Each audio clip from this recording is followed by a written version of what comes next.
Call us. 844 Mojo Live. 844-665-6548. This is Mojo in the morning.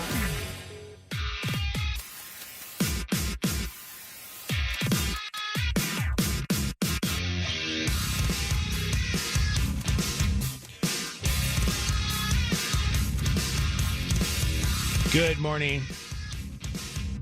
Home of the phone scams, War of the Roses, Shannon Sturdy on the 30. This is the Mojo in the Morning show. For those that haven't heard us have a conversation about what's going on in our lives and haven't heard the news about Spike and his situation, Spike, you are in the process of a divorce, and I don't know that for the sake of your kids and for the sake of Chris, you don't want to get into any of that. But I've always, even before this process, I've always been kind of private about the relationship stuff and kids and stuff. And, it's just always my choice. But I'll tell you, it's never easy. Anyone going through a divorce, but going through it so publicly and on the radio and everything, Shannon knows this firsthand. I mean, getting separated is hard. Personally, it's the hardest thing I've ever done in my life. And I know people mean well when they talk to me about it, but I started to make notes. I thought this is something I have to bring up because there's some things that people say that I figured, you know what, as a public service, I'm going to let you know you shouldn't say these things to someone who just split up. What are some of those things? The first thing is, you think it'd be pretty obvious, but people always ask, what happened? And it's never one simple thing. And, it's never anyone else's business. But even with closest friends, I think if they didn't see it coming, they didn't see you fighting every day in front of them, they always think, people are just by nature curious or whatever. But what happened? I'm like, well, that's not something that can be summed up. And most people that I know that have gone through divorce, it's many things have happened. You know what I mean? Yeah. And it's stuff that is of nobody's business. Over a long time. Mm-hmm. This one's funny, but people have said this to me several times. They say, I bet you're out dating like crazy. Go wild. This is your time. And maybe this one doesn't bother other guys, but I hate when people say it because it makes it sound like we ended our marriage and I moved out just so I can get to bang a bunch of random girls. And it's like, no, that's not, that wasn't anybody's end game here. And that's not something I was running out to do. But it's funny. Some guys, especially older friends, are always shocked. Like, why aren't you out? You should be out there every weekend. You should have a lineup. You should be, Which is interesting because you should have a conversation with their spouses about right. them saying that. Right. Because that usually is the first. It's like, is that what you're thinking of doing? Yeah, I mean, right. Is that what you're hoping for? This one stings. This one hurts. And it's been said to me more than once when people are having a conversation about separation or divorce, and I don't think they're thinking about how it's received when they say, I could never do that to my kids. Really? You've had that happen to you? I've had it twice. People have said it to me. If you don't say the specific people, but how are these people knowing you? One is a longtime friend, not a super close friend, but someone I've known for many years, and the other one was a coworker. And the thing is, no one wants that back and forth life for their kids. But divorce happens for a million valid reasons, and the best thing you can do in the end is put the kids first. And that's something that Chris and I have always done and always will do no matter what. And that comment just makes it sound like I don't care about my kids. And I don't think they meant it that way. But when you say I could never do that to my kids, it's like, what does that mean? Are they close to your wife, to Chris? No. And that's why no. Mm-mm. So what? That's interesting that they would say that. It's like an armchair quarterback kind of thing. They're putting themselves in a situation, go, well, I wouldn't separate. And I heard one person explain it. Actually, it was one of the photographers I was hanging out this weekend explained it to me. He said, really matter-of-factly, he said, you know what? Kids are they perceive things different than we did, the older generation did. And he said, kids look at it as instead of one unhappy household, they see two happy households. And obviously it's very new in our situation. And we still all have a lot to sort out with family, but it's in the end, it's going to be better for kids to be in that situation because you want the best for everybody. I want Chris to be happy. I want to find happiness. And I know in the end that will lead to my kids being happier. Do your kids notice that it was an unhappy household? I don't know. I don't want to really answer too much about the conversations we've had, but no, there was not. The problem was a lot of times we didn't fight a lot. You guys didn't fight. We didn't, and that's not good either. Because I will tell you this: we had a conversation this weekend with my kids, and we were sitting outside on our back deck, and Jacob's room is right above where we were sitting, and I told the listeners before about how Chelsea and I almost went through a divorce. And it was really kind of COVID that brought us closer together. Mm-hmm. And we were discussing amongst the kids about our relationship. And all three of my boys said that they are really surprised that we are still married and are very happy that we are still married. Jacob especially said that he for sure thought that we were getting divorced when he left to go to college because he could actually hear the fighting that would happen. And Chelsea and I are not screamers and fighters. We discuss loudly, and we would never do it in the house. We did it outside, not realizing that the boys are inside the house, and no matter how thick walls are not that thick. And so the reason I asked you that question was, our kids assumed that we were going to get divorced. Even Luke said, I waited, because he had three friends that families went through divorce.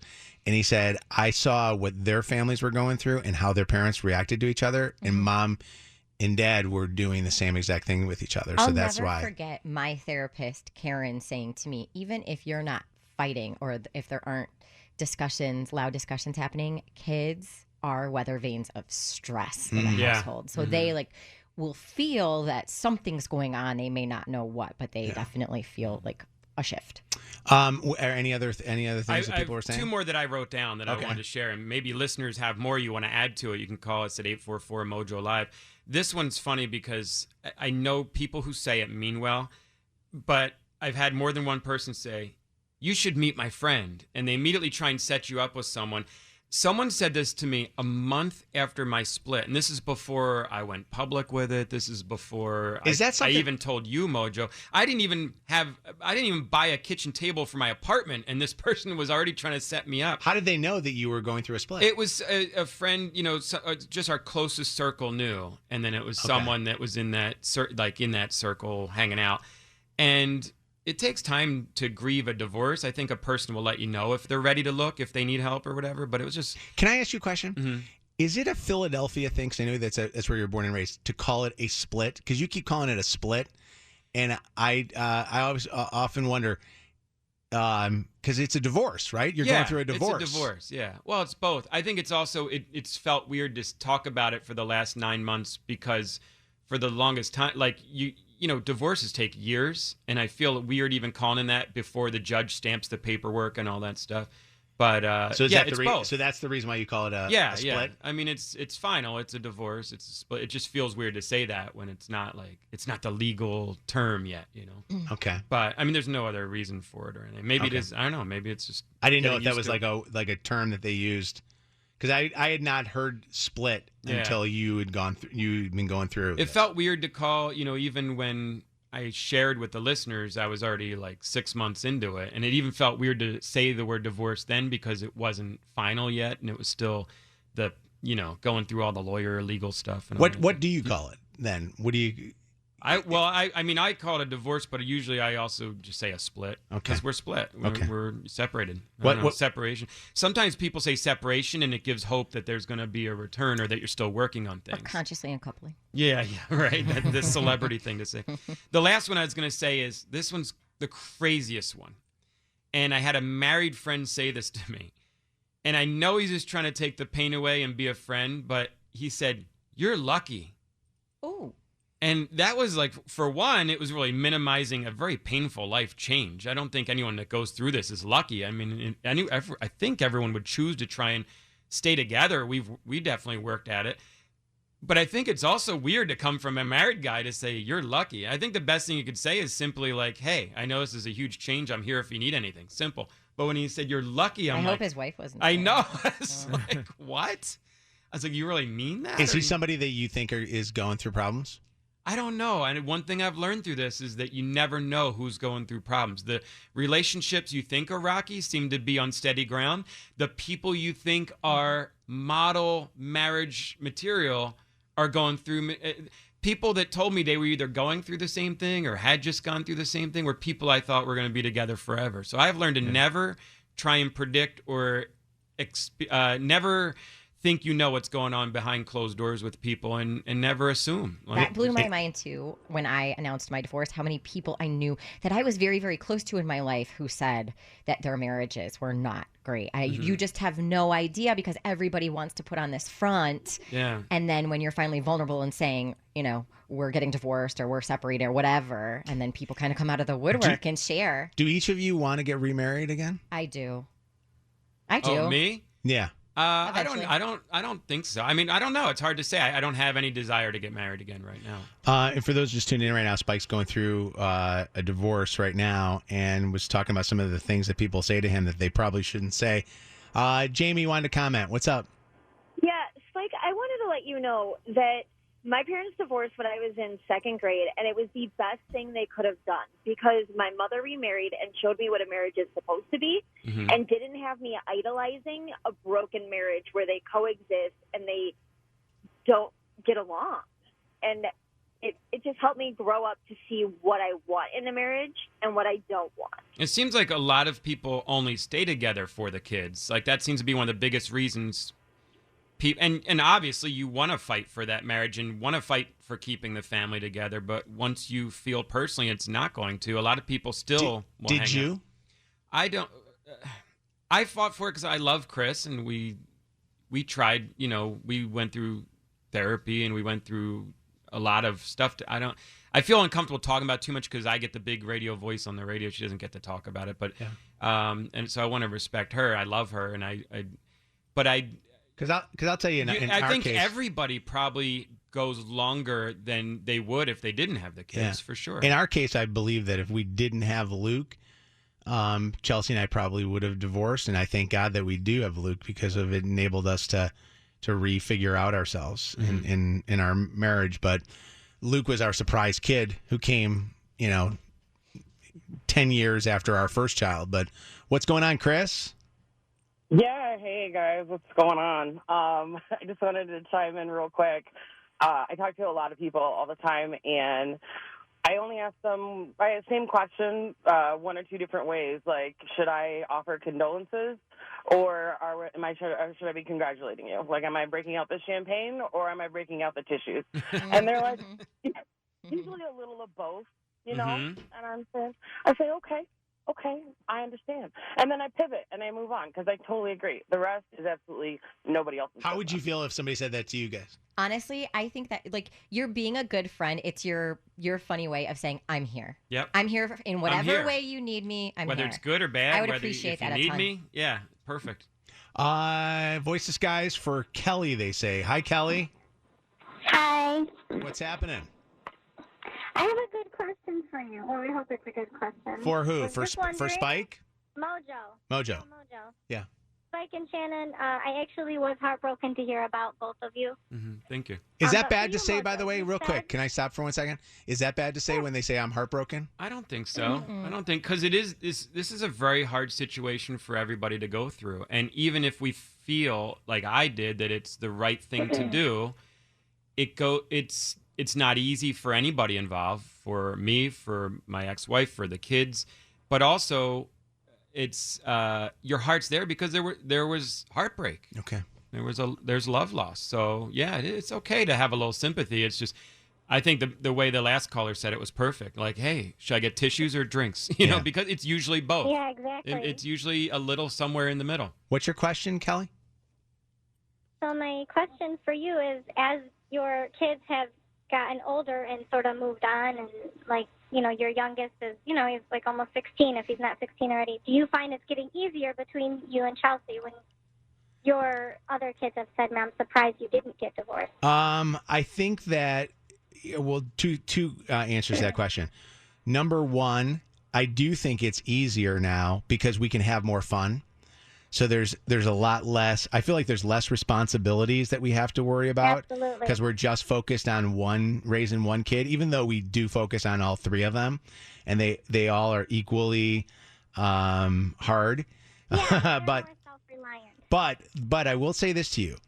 It wasn't until we went to a really good therapist, but it wasn't until we started having to spend a lot of time together with COVID that I realized what Chelsea was missing in our relationship and what I was missing in the relationship. And that was time. We were basically coming and going. We were going out to events and picking up the kids here and going to get what's for dinner. Like, I used to joke that the most intimacy that Chelsea and I would have on a daily basis was, what do you want for dinner? And that was the intimacy that we had with each other. And I'm not talking sexual intimacy. I'm talking about just intimacy of conversation. Yeah. And I think that what ended up happening was, and I would recommend this for anybody who's going through a struggle in their relationship, don't just go to therapy, but spend time together. That's the problem. Thank you. Quality time. So many people will say, well, I went to therapy and the therapist didn't work and we're still fighting. But you know what? Chelsea and I went to therapy. We fought more after therapy than we did before therapy. And we decided we're not going to this therapist anymore because it was a pain in the ass. It was truly being home together. And I said this on Friday. I don't know if you listened to this on Friday when I was talking about my birthday. When I experienced what I experienced after my heart surgery, where Chelsea was there with me right afterwards and really nursing me to health, I could not have imagined my life if I would have divorced her, because I don't think I would have survived. So what I say is, and this is not for everybody, because I know that everybody's lives are completely different, but I truly believe that you got to at least give a try with therapy. But more than therapy, you got to spend time together to figure out what the hell it was. If it wasn't for COVID, I don't think that we would have spent the time that we spent together. And honestly, we tolerated each other before this. Now we actually enjoy being with each other. So and I know when to give her space, and she knows when to. I was gonna say give me space, but but I don't know. All right.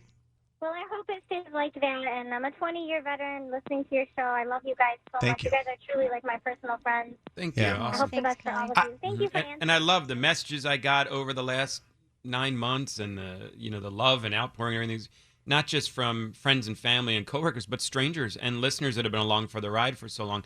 You probably don't realize how much you've helped. For these 6 things I tell you shouldn't say to people, there were so many people that said the right thing and really were helpful, and that's the time I needed it most. And I will say this about you, Spike, and about your wife, Chris, and you guys are both really smart people. That are compassionate, that you guys have raised, 2 amazing women. Mm-hmm. And I think that you guys have handled things well through this. And I know that there's plenty of, more that is yet to come because you guys, haven't finalized things, but also you haven't raised all your kids. Right. You know what I mean? You still have a young one at home. And I just think that you guys will do the right thing. You guys are both. I would want you guys as my parents. Like I look at some parents, and some parents are complete, spitheads. You know what I mean? Mm-hmm. They should never have had kids.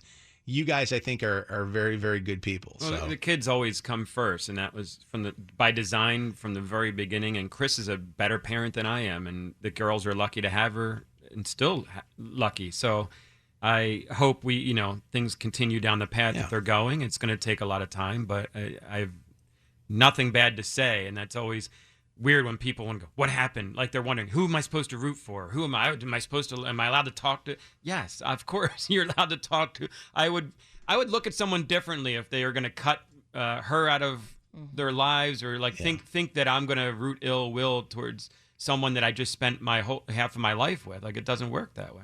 All right, it's Mojo in the Morning. I do need to take a break. We'll be right back with more Mojo in the Morning coming up next.